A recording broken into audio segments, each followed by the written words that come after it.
Hello, my name is Steven Salinger, and today I will be covering my portion of the Lochaber Lake Service Learning Project that will go over the development of the Lochaber community and its impact of the lake's water quality.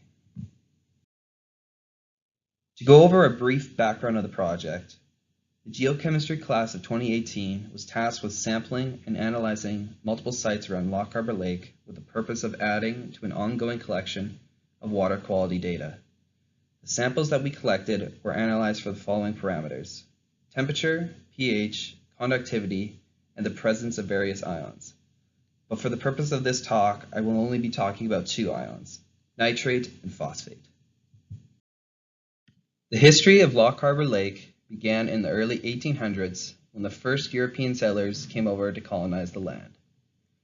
Lochaber began as a predominantly mixed farming and forestry community, but over time switched to more small family-created industries to supply the needs of the farmers and foresters. It wasn't until the 1950s that Lochaber started to transition into a more bedroom community, as people were starting to discover that Lochaber was an ideal location for seasonal cottages and cabins. Because of this, Lochaber Lake saw a huge influx of retirees moving there to enjoy the beauty and laid-back life that Lochaber offered. But it also saw dramatic declines in the amount of overall farming and forestry present. This resulted in increased vegetation growth within the area. Now, why is this important?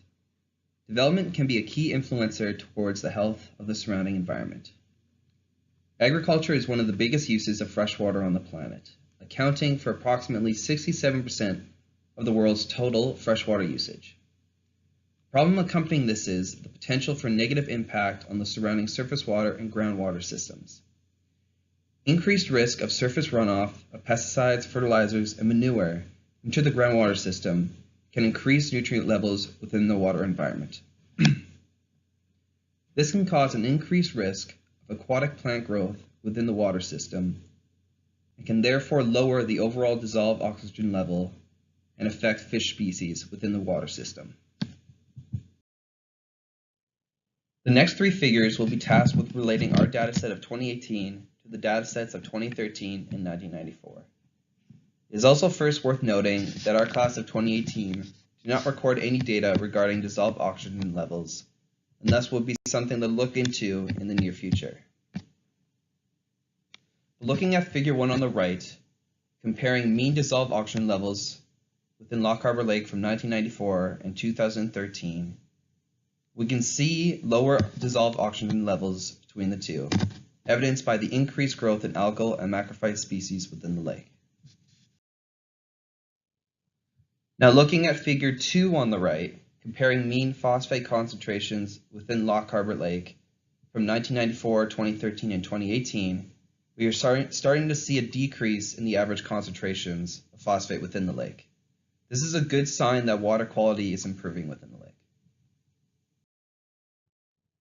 Now lastly, looking at figure 3, comparing mean nitrate concentrations within Lochaber Lake, we can see a slight increase between nitrate concentrations between 1994 and 2013, but we also see a significant decrease in nitrate between 2013 and 2018.